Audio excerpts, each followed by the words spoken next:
How to improve Sora AI videos quality. So hello guys, in this quick tutorial video I will tell you how you guys can do that.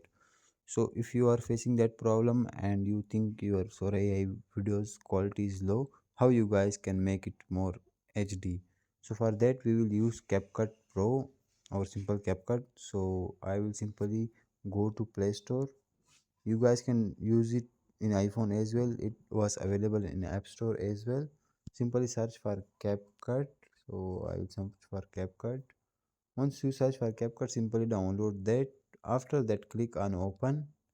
Now we will simply click on that new project. Here we will import the video. After that, click on add. Now here you guys will see your video that are imported. For quality upgrade, simply click here. Now scroll to right.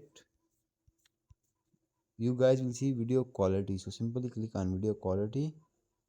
Once you click on video quality, you guys will see enhance quality. Simply click here. After that, click on that arrow, and that's it. It will be applied in some seconds.